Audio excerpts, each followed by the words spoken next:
Previously, we were talking at one point about ordered pairs, an X value and a Y value.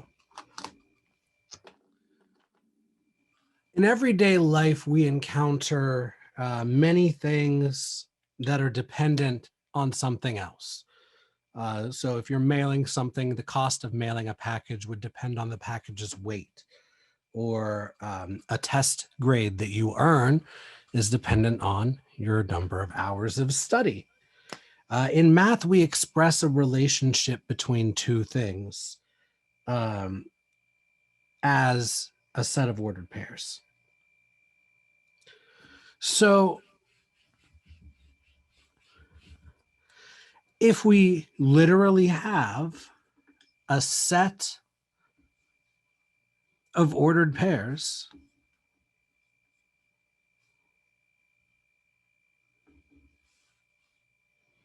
let's not use XY. Let's actually fill one out here. Combine this up with the first example.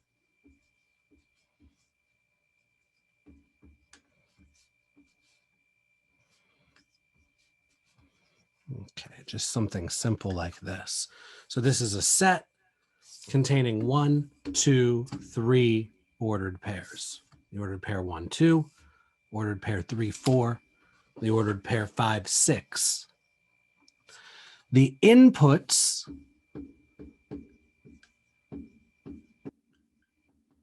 are the X value, the first value.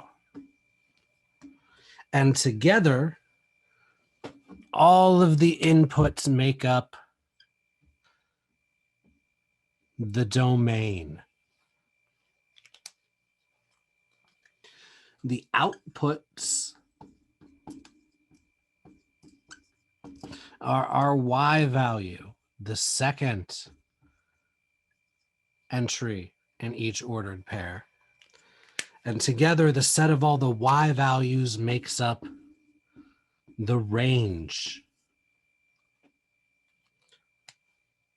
And this is the domain and the range of the relation. So the relation here is relating 1 to 2, 3 to 4, and 5 to 6. It's a relation of inputs and outputs. The input 1 gives the output 2. The input 3 gives the output 4. The input 5 gives the output 6. So here you might ask, would 7 give an output of 8? And here the answer would be no. The input of 7 does not exist. There are only 3 inputs here. The only inputs are the domain, the set 1, 3, and 5. They're the only inputs that this relation has. The outputs, the only possible outputs, are 2, 4, and 6. An input of 1 gives the output of 2. An input of 3 gives the output of 4. An input of 5 gives the output of 6. So the domain is all of our inputs, all of our possible inputs. The range is all of our possible outputs.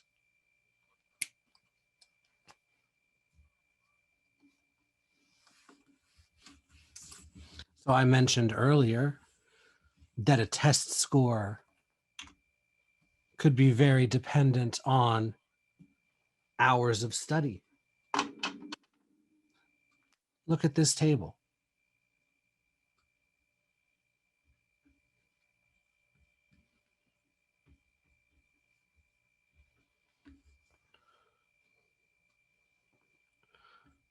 We're going to call that X.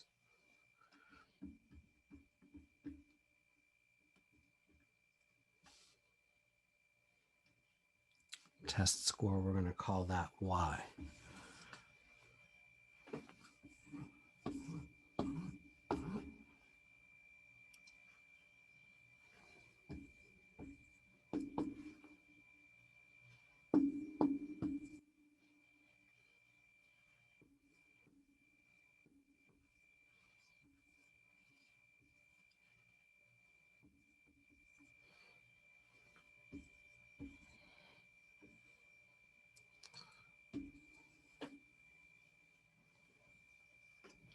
Okay, I have made here for you this fancy looking table. Isn't it great?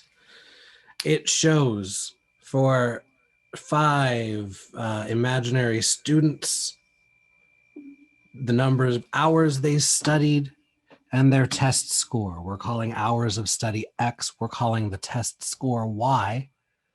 What can we get from here? Well, let's write the set of ordered pairs. Well, from each of these, we know we can pool the ordered pair, X, Y. So 892, 358, 1198, 572, 886. So I pulled those straight out. If I wanted to express that as a set of ordered pairs,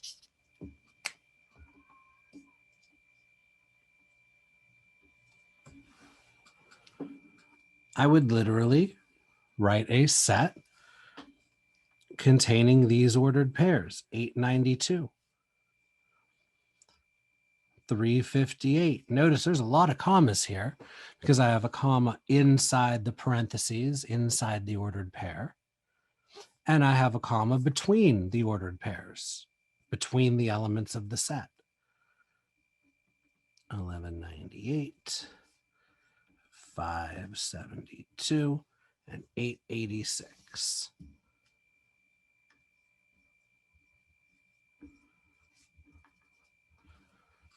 So that would be my set of ordered pairs. I can get the domain. The domain is all the set of all the possible inputs. I'm going to go ahead and put them in an order. Sets don't have repeats. So 3, 5, 8, and that's there twice, but I only have to write it once. Sets don't have repeats. And 11. Or it doesn't have to be in order. You can just go 8, 3, 11, 5, and then go, oh, I already have an 8. Don't write the 8 down again and be done. Order doesn't matter. Just no repeats, but it can be in any order. So the range, I'll just do that going in order thing. That looked fun and easy. I didn't have to keep track that way. So 92, 58, 98, 72, 86. So there's the domain and there's the range. Set of all inputs, set of all outputs. Now, like I said, a set of ordered pairs is always called a relation. We have a special type of relation called a function. This would not be a function. And here's why. The most basic rule for a function is that it cannot have any repeated x values. So here is an 8 and here is an 8. And it's a repeated x value. It's there twice, but it has 2 different y values. And of course it has 2 different y values, because if they had 2 of the same y values, then it would be the same item and we would be wrong in having it written out twice. But it's not 892 and 892 with just an extra 892 in there. This is an 892 and this is an 886. That's okay. There's nothing wrong with that. It's just a normal run-of-the-mill relation. It's not a special relation that we call a function. Marker down. Marker down. Okay.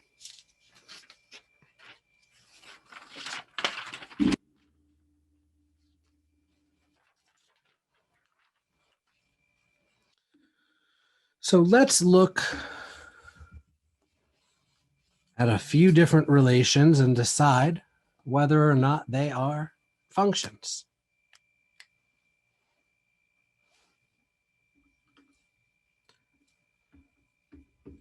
Here we have the set containing the ordered pairs 3, 1, 2, 5, -4, 2, -1, 0,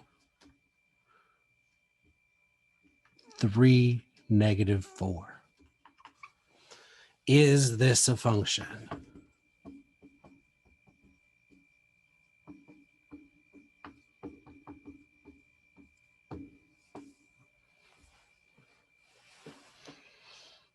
Is it?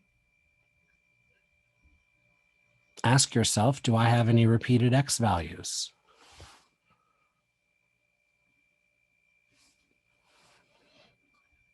Yes, I do.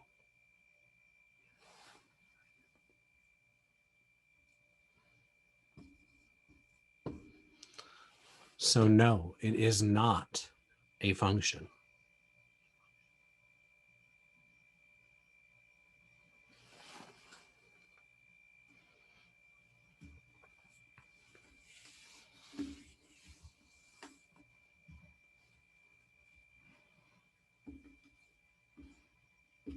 -1, 4, 2, 3, 3, 4, -4, 5. Is this a function? Yes.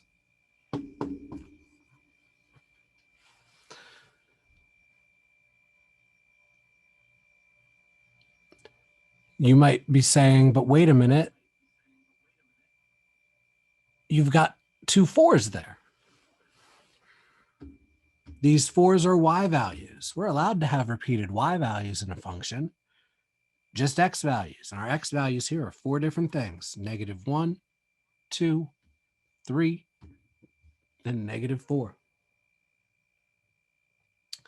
So why is a function special? What makes it different from a relation? Well, it's still a relation, but it's a special type of relation that's called a function. And the thing that makes it special is that since there are no repeated inputs, an input of -1 will always go to 4. It won't go to 4 sometimes and then go to -3 other times. An input of -1 will always lead to an output of -4. An input of 2 will always lead to an output of 3. An input of 3 will always lead to an output of 4. An input of -4 will always lead to an output of 5. There's never any confusion about which one is which. And that is what makes a function special.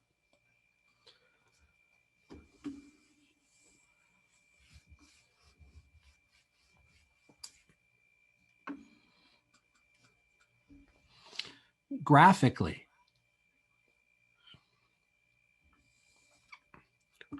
a function is one that passes the vertical line test.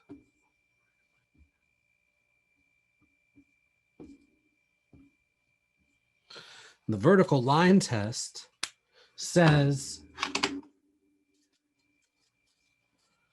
I can drop a vertical line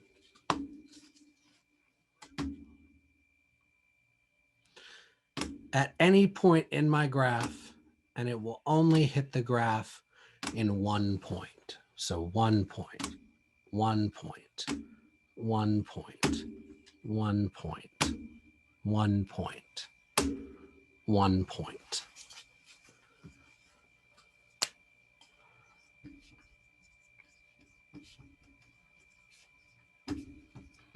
If it passes the vertical line test, it is a function.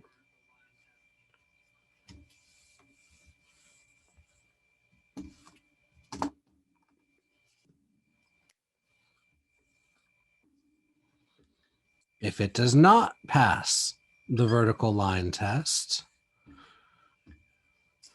if I drop a vertical line in and it hits in more than one spot,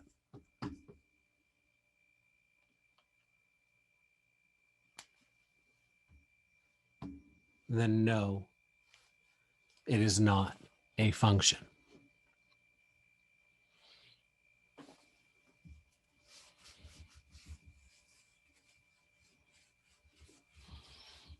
Sometimes a graph looks really wonky, but that doesn't mean it's not a function.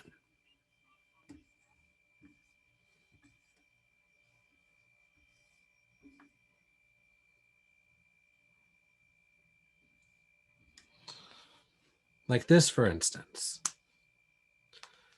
But if we keep drawing vertical lines,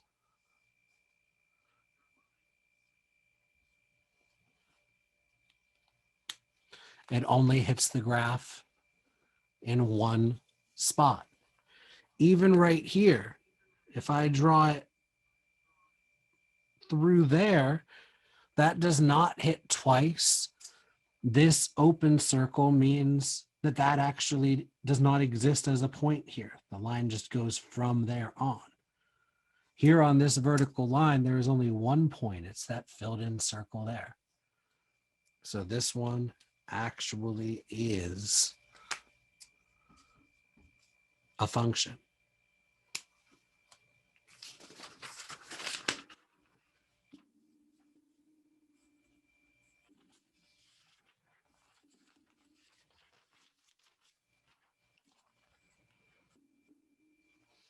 So I'm going to draw a few more, 3 of them.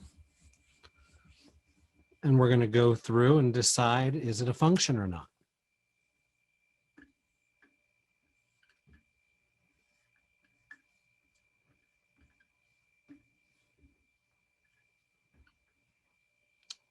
So there's one.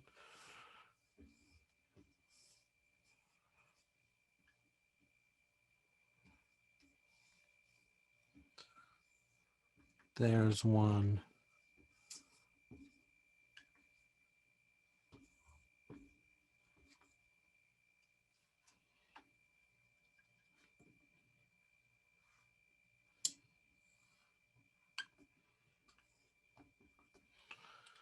And there's one.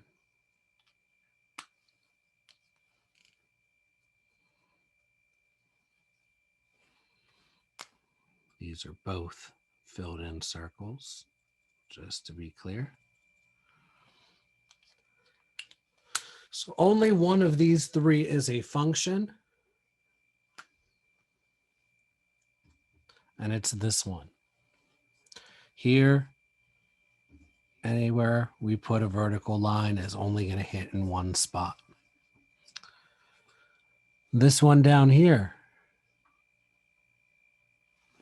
that is a big no because of this spot. Here, the vertical line, there is not an open circle in one spot. So that's 2 points being hit by that vertical line. That means that is a repeated X value. This X value represented by the vertical line, I don't know, maybe it's a -3 or something. Well, that means everything there has an X of -3, but there is a Y and there is a completely separate Y.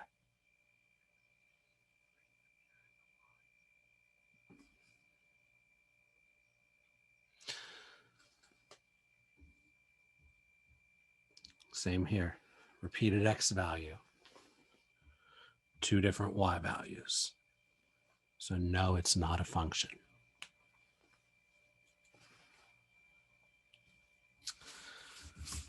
We could also have something called a mapping.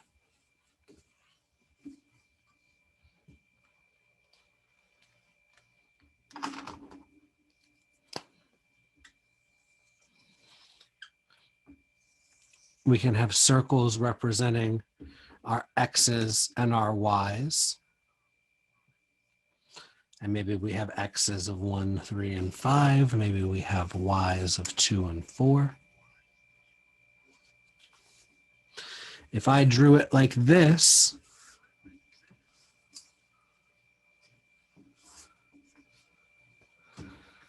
I ask the question, is it a function? Well, it is a function. We have no repeated x values. If there was a repeated x value, there would be one of these x's or more than one of the x's that had a second line coming off of it. It's okay if there's 2 coming to a y. That just means we have, for instance, 1, 2, and 3, 2. And that last one's 5, 4. Repeated y's are okay. It's just repeated x values that would be bad. So yes, this is a function. And not just bad isn't a word. Things that aren't functions aren't bad. They're just not functions. It would be bad in the sense of we wouldn't want to call it a function when it's not. But there's nothing inherently bad about a function not existing.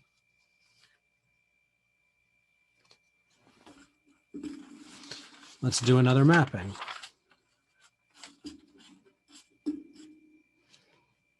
I'll do 2 of them.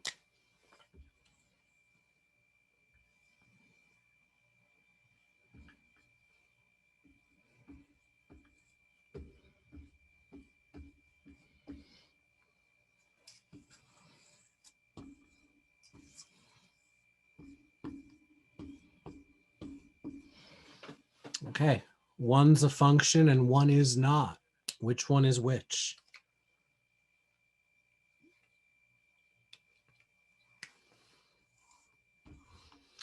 That's the one that's not.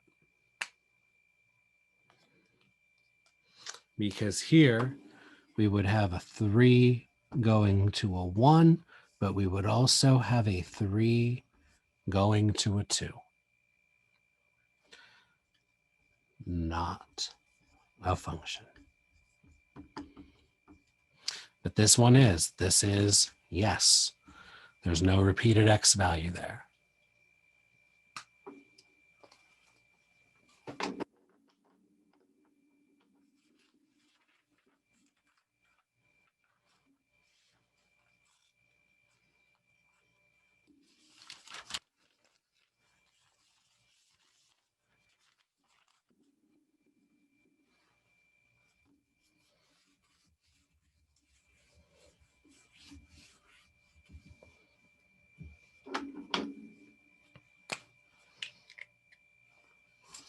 Let's talk about something called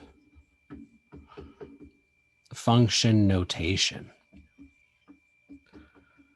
So far we've looked at a couple different ways to express relations that may or may not be functions. We've looked at a list of ordered pairs. We've looked at a table, and from a table we can get a list of ordered pairs. We've looked at mappings.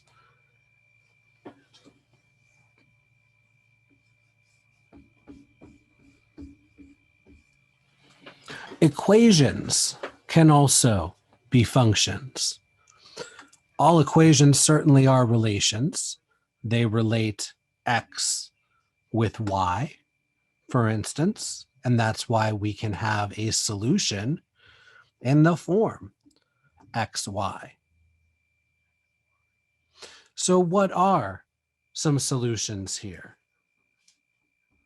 1, 2, 3, 4,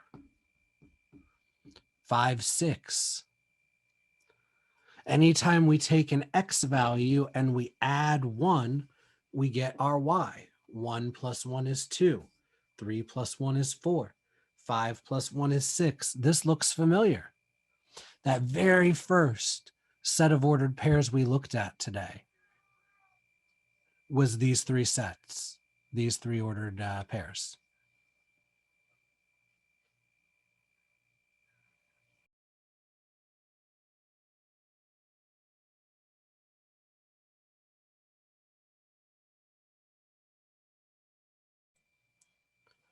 And earlier I asked,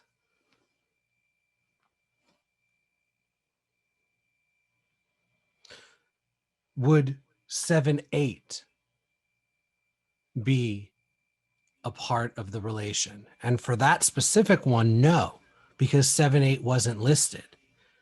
But here, if we are saying the relation is y equals x plus 1, then yeah, 7, 8's in there.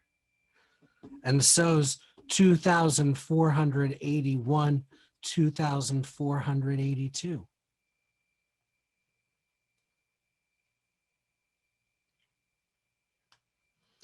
So 7, 8, 2,481, 2,482, 3 million, 3 million and 1.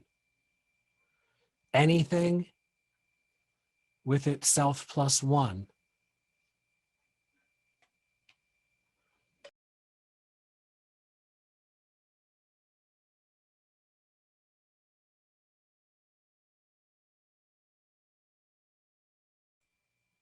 There we go. Please forgive me, my internet connection is doing a thing right now.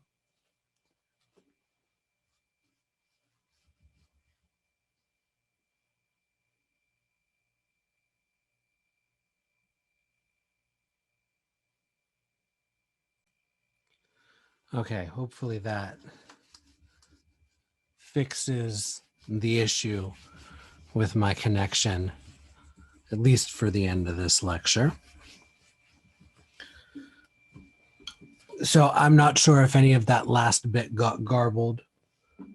The point I was making is, unlike when we're just saying that the relation is 2 or 3 things, if we say that the relation is represented by x plus 1, then anything with itself plus 1 is a part of it, including, like I said, 3 million and 3 million 1. That would be in there. Okay.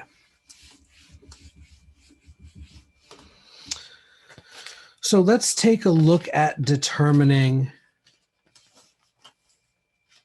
whether equations are functions, and then we'll talk about this function notation. I want to make sure I didn't skip anything here.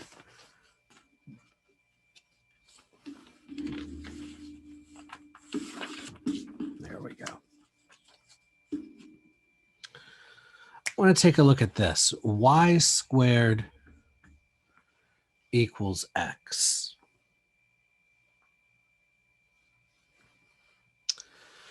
We would need to figure out whether or not we have repeated x values. And to do that, we're going to go ahead and solve for y.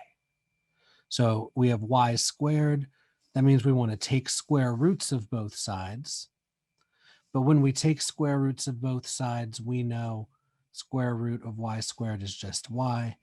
The square root of x is both the positive and negative square root. So imagine we're putting in an x, like 9.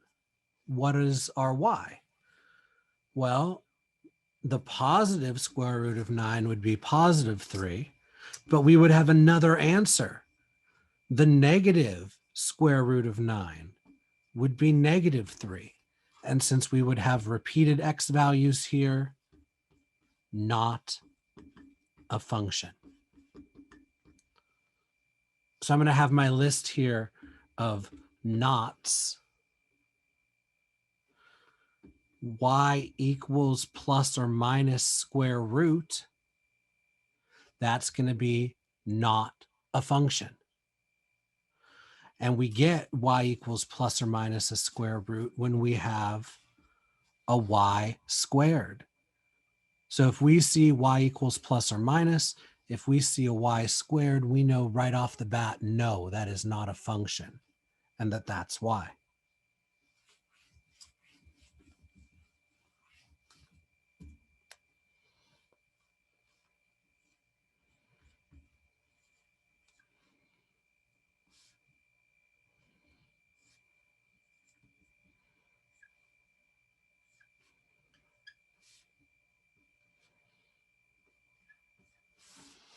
if we had this, we can recognize this as the equation of a circle.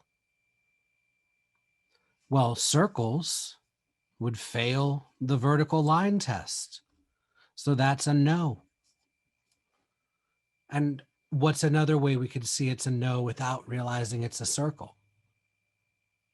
Well, we can recognize that this is going to give us a y squared, and that's in our list of no's. We can recognize, we can solve for y. To get y by itself, we've got to get this whole thing by itself. So we'll subtract that x minus 2 squared from both sides. Y plus 1 squared equals 9 minus x minus 2 squared. Take square roots. Y plus 1 equals plus or minus the square root of that stuff. Subtract 1. But look, there's our plus or minus. Y equals plus or minus. And that should be enough to tell us, no, we shouldn't even have to finish that. And by the way, to finish that, it's easier to subtract 1 by just putting it in front of the plus or minus. The only reason I didn't do that right away is because that doesn't exactly match y equals plus or minus. This is y equals -1. But in spirit, y equals plus or minus, which is on our list of no's. If we put an x in, then we got to do all this stuff to it, but then have the positive version of the square root, and then also the minus of the square root. A single x will give us 2 different y's. So that is not a function.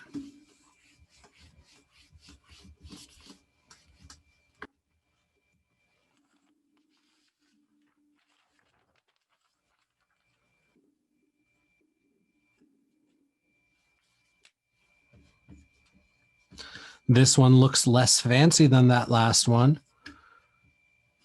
but that's still a circle. It's just centered at the origin this time. Radius of 5. There's our y squared.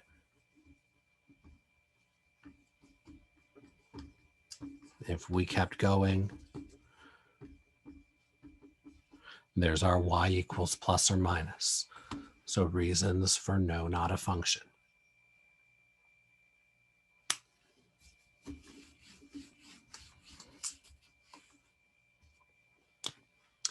I'm going to add in absolute value of y.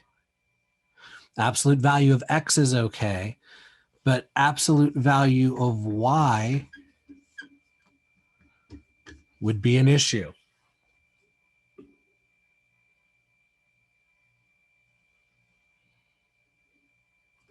So repeated x values. If y plus 1 was equal to 3, then that would mean y is 2, and the absolute value of 3 is 3. So that would be an ordered pair. But also if y plus 1 was -3, x would be 3. The absolute value of -3 is +3.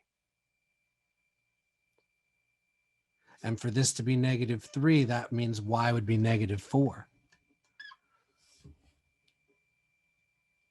So these are a repeated x value situation as well. So instead of, having all that to go through and understand, it's great if you understand that. But if not, just know absolute value of y is on the list. So again, x squared is okay. Absolute value of x is okay. But when we see these things, a y squared or an absolute value of y, or a plus or minus radical involving an x underneath, y equals the plus or minus square root. Those are not functions automatically. You don't even have to do any more work to explain why. It's just a yes or no. Which brings us back to y equals x plus 1. There's no repeated x's in this situation because of the fact that whatever x is, we always just add 1. And because of the number line, adding 1 is always going to give us a different number, but also consistently the same number, the one that is 1 to the right. There won't ever be a situation where there is a different number, 1 to the right of a certain value. If you are the number 3, your 1 to the right neighbor is the number 4, and the number 4 is never going to move and give you a new to the right neighbor.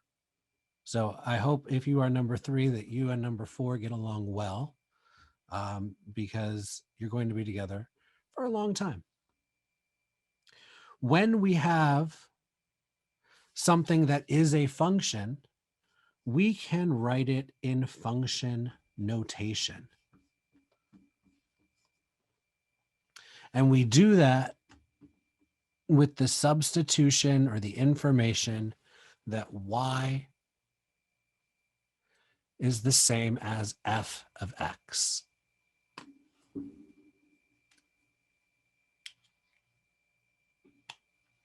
So y is the same as f of x. This does not mean f times x. Okay? It means f of x, where f means function. This literally means y is a function of x. Y is a function of x.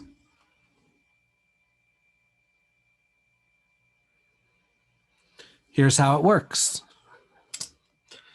If I said find f of 2, what this means is, notice I've replaced this x with 2. I'm going to do that everywhere. This x gets replaced with 2. So f of 2 would be 2 plus 1 because f of x is x plus 1.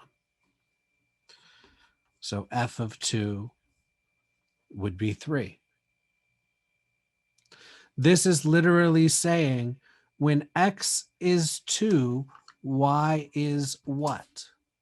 And we came up with the answer, when x is 2, y is 3. The old plug it in.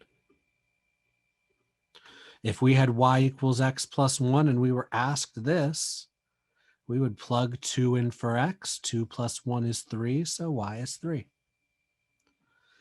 F of 2 equals 3 is another way of saying x equals 2, y equals 3. Is another way of saying the ordered pair 2, 3.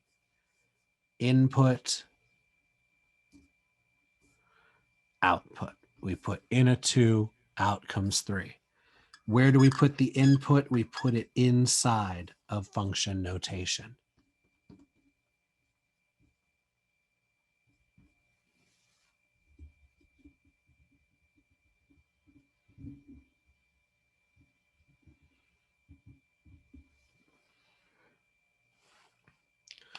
So let's do more work with function notation.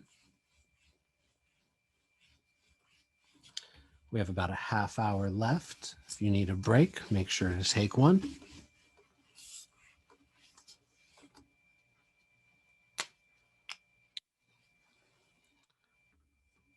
Given the function f of x equals x minus 2, let's find f of 4 and f of 1. So I've been saying this means a function of x But this f actually serves more than standing for function. It's also the name of the function. So we could have other names. G of x is the function g.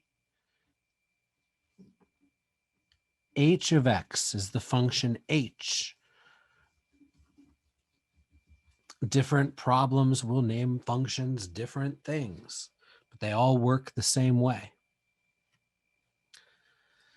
F of 4 means we are plugging 4 into the function f. So that's 4 minus 2, which gives us 2. So f of 4 is 2. We can interpret that as the ordered pair 4, 2. F of 1, instead of x minus 2, we'd have 1 minus 2, which is negative 1. We can interpret that as the ordered pair 1, negative 1, an input, an x of 1, and output, a y of negative 1.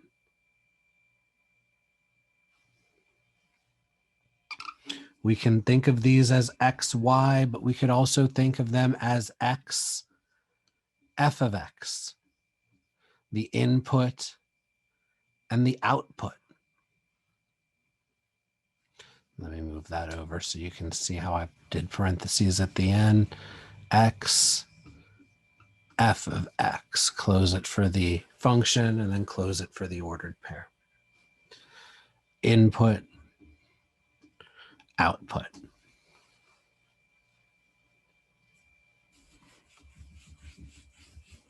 I'm going to put a new function up. I'm going to call it g.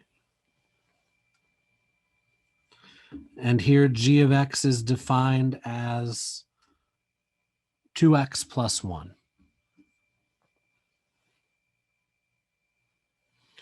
We're going to find some different values. We're going to find g of negative 2, g of negative 1,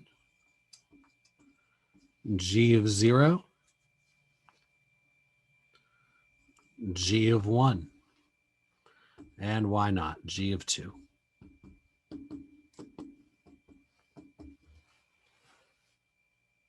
So 2x plus 1, 2 times negative 2 plus 1. I'm going to fill it all in.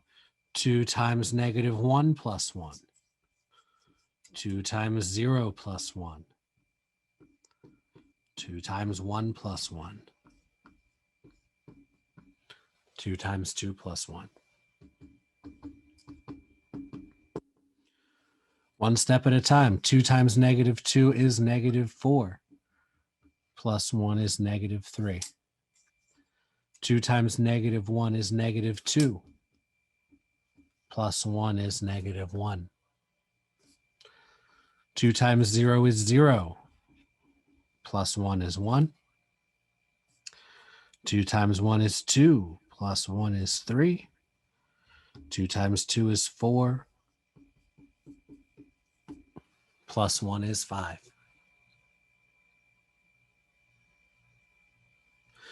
Notice that gives us 5 ordered pairs.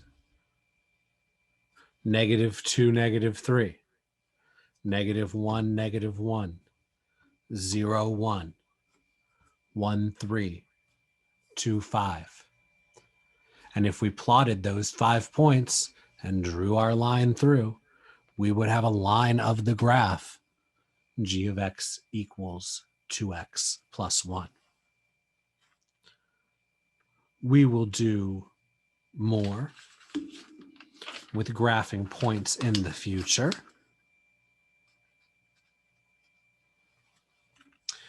But I want to take this idea of function notation and plugging it in even farther.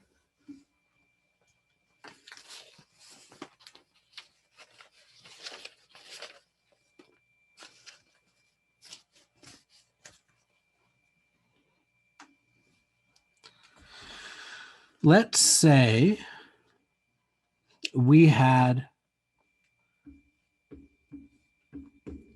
the function f of x, and we're going to call it 3x squared plus 2x. Let's start with just a positive number, f of 4, for instance. Notice here we have two x's, this x, which is going to be squared, and this x. We're going to be sure to replace both of those x's with 4.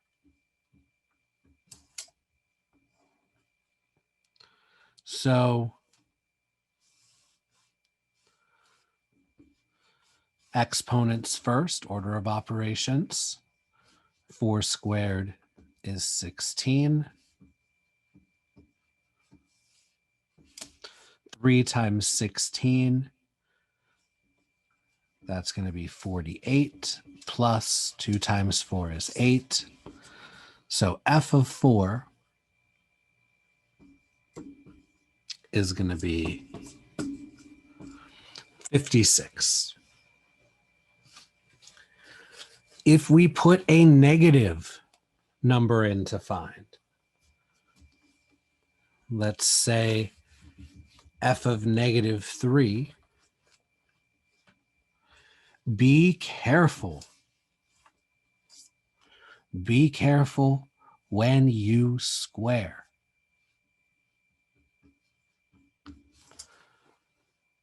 What happens when we square a negative? It's positive. Negative 3 in parentheses. Negative 3 times negative 3 is positive 9. Oh, and instead of 2x, I should have wrote 2 times negative 3 because we replace all of our x's.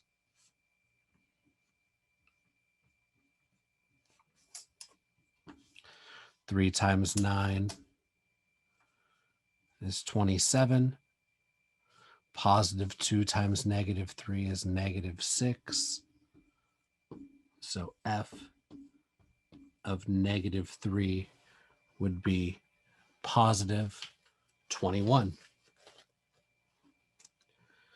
Okay, this next one, when I write it down, it might scare you at first, but it's going to be the easiest one we've done so far.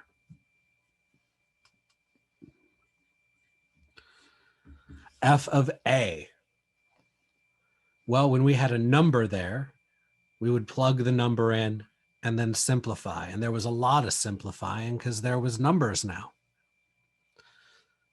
Here, we're going to replace our x with a. So instead of 3x squared, we have 3a squared plus 2a. And that's it. So when we plug in another variable, just the variable, all that does is replace the variable we had with the new variable. So f of t would be 3t squared plus 2t.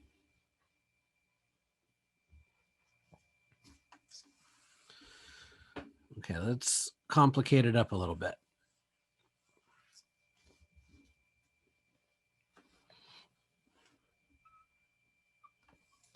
Let's say we had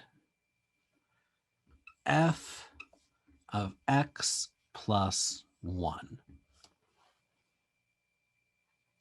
Now we are plugging in the entire x plus 1, where before there was only an x. So instead of x squared, we have x plus 1 in parentheses squared, plus 2 times, instead of x, times the entire x plus 1. So x plus 1 is our new input. X everywhere has become x plus 1. So now we expand. What does x plus 1 squared mean? It means x plus 1 times itself, plus 2 times x plus 1. multiplying with itself. We're going to FOIL that. X plus 1 times x plus 1 is x squared plus x, so plus 2x plus 1.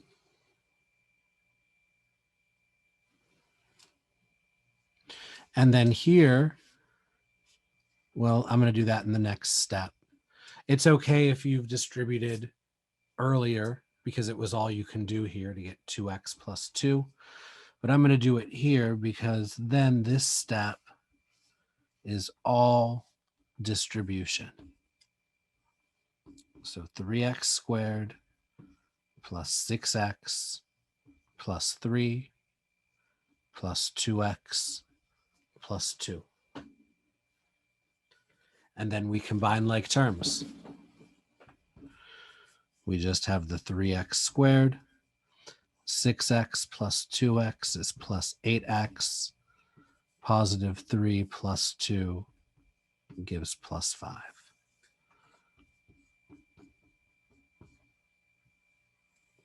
So f of x plus 1 would be 3x squared plus 8x plus 5.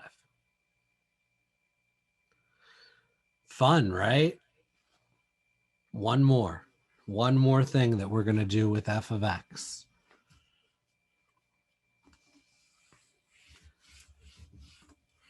Let me keep it all to variable now. I'm going to find f of x plus h. So same thing. Everywhere we had an x, it's going to become x plus h. X plus h. We still have some expanding we can do, but it's not going to be as complicated as the last one because we won't be able to combine very much, if anything, at all. So again, this would be x plus h times x plus h. I'm just going to go ahead and distribute this right now since I can.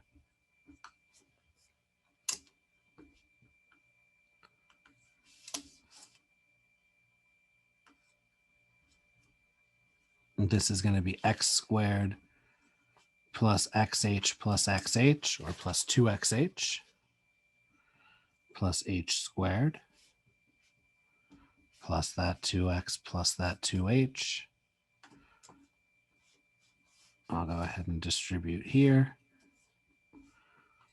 I get 3x squared plus 6xh plus 3h squared plus 2x plus 2h.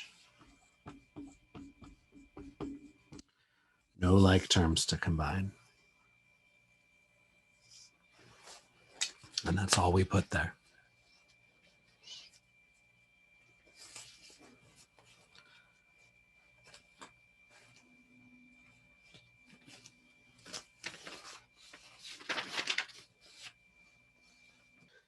Let's focus in a little more on domain and range. So we're going to find domain and range graphically.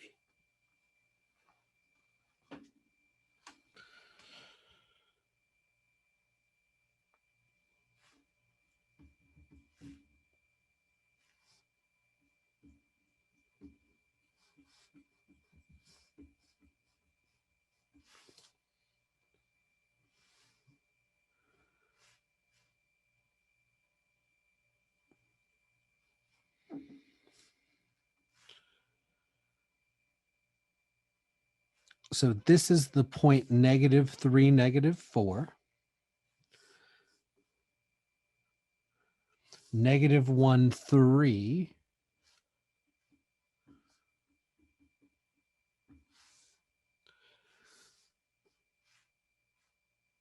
0, 1.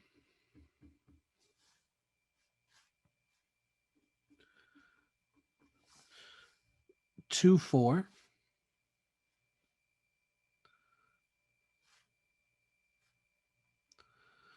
And 4, 4. It is a function because it passes the vertical line test. What is the domain? And what is the range? So the domain are all of our x values, -3, -1, 0, 2, 4. What is the range? Those are going to be all of our y values, -4, +3. Pull them from here as well. +1, +4. And then we already have a +4. So that's it there. So when we just have a bunch of points, the domain is all of the x values of those points. -3, -1, 0, 2, 4. The range is all of the y values. -4, 1, 3, 4. And graphically, that same sort of thing, looking left to right to find x values for the domain, looking bottom to top to find y values for the range, that is our graphical strategy for finding domain and range.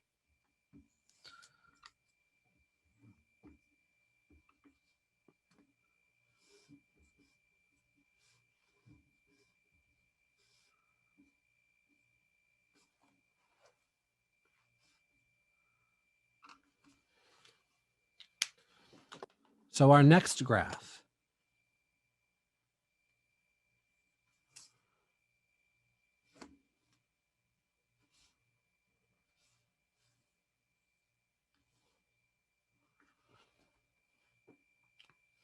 Let's look for the domain and the range. We're going to use interval notation because this isn't just a collection of points. For domain, we start on the left and we start moving from -infinity to +infinity, looking for graph. No graph, no graph, no graph. All of a sudden, here we are at -2 on the x's, and we get the beginning of graph, not including the -2. So a parenthesis, not a square bracket. Yes, graph, yes, graph, yes, graph. Left to right, we still have graph now forever and ever and ever. And as we can see, that arrow means goes on forever. So the domain of this would be -2 to infinity.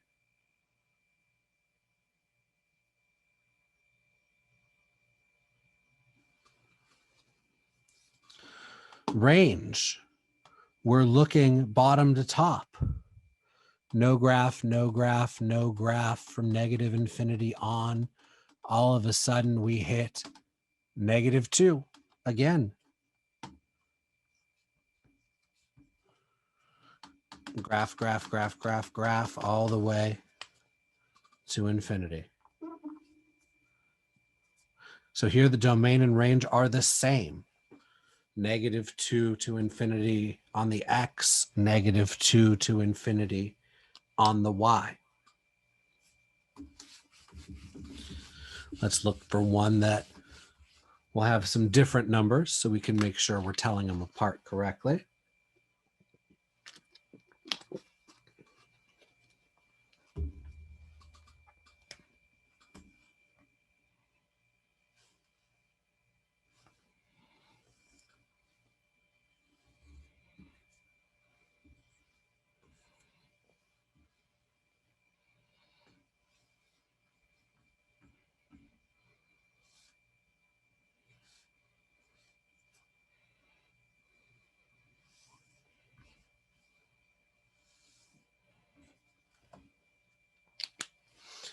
Okay, domain first, then range.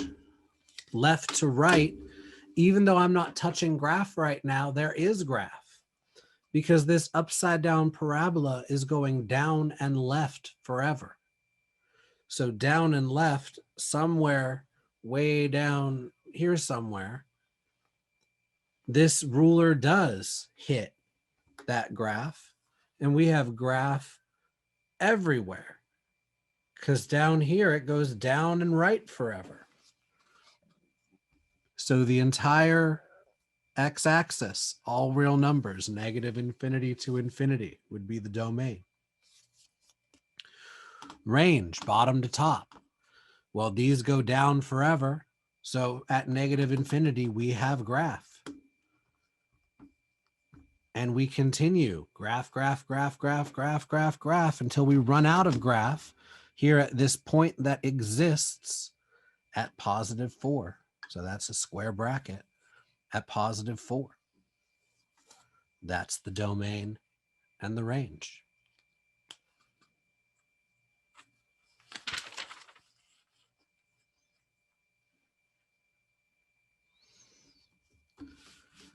What about from the equation itself? Well, if we have something like this, h of x equals 3 over x plus 1,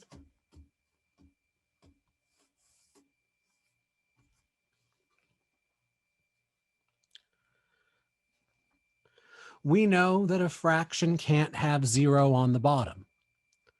So this, having x plus 1 on the bottom, means x plus 1 can't equal 0. We find our domain, we find what x can be by figuring out what x cannot be. So here we subtract 1 from both sides. X can't be negative 1. So the domain is all values of x that aren't negative 1. Or another way to put that, negative infinity to infinity without the value of negative 1. And that would be the domain.